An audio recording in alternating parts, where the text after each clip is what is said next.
Hi po mga Kadonix, kumusta po kayo at sana nasa mabuti kayong kalagayan. Alam niyo po ba mga Kadonix, hindi ko akalaing mapunta ako sa Davao City sa Tillionor Inland Resort.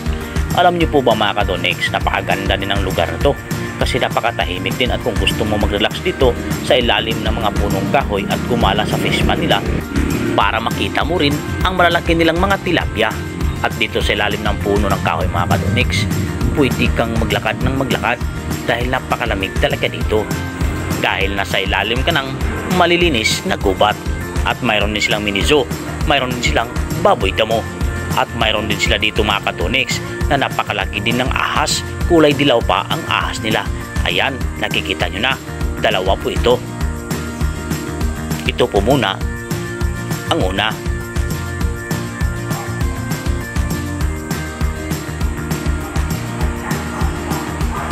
At ito naman po ang pangalawa.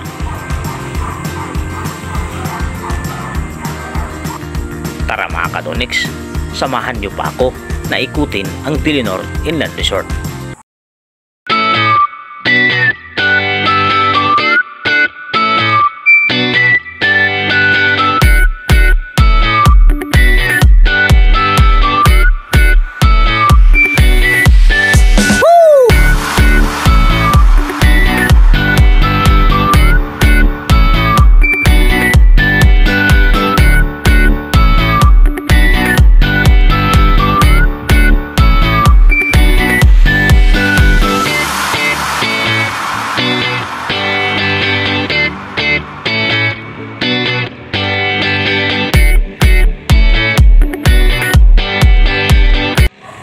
At kung may balak kayo na dito mag-stay mga Kadonix o yung natawag natin na overnight, pwede kayong dito uupa ng kwarto kasi marami silang kwarto dito ng mga paupahan. At yan nakikita nyo sa likod ng dinosaur na yan, mga kwarto po yan.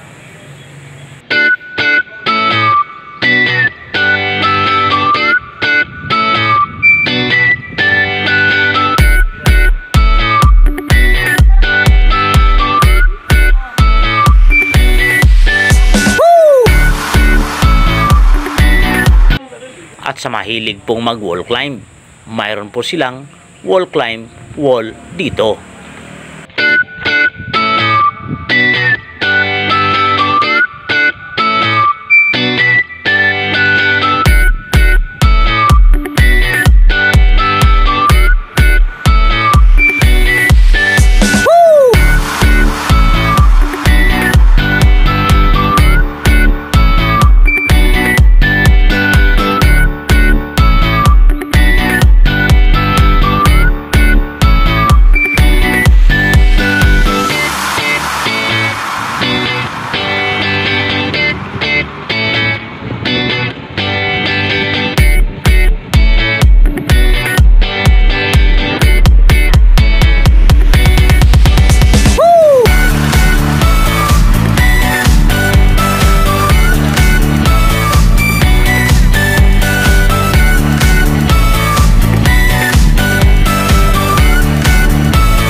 Na silang malalaking swimming pool dito.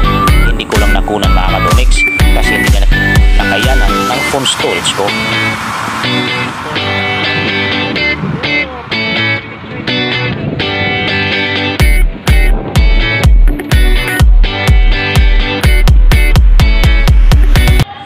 At yan po muna mga Kadonix ang papakita ko sa inyo. Maraming salamat po sa inyong panunood.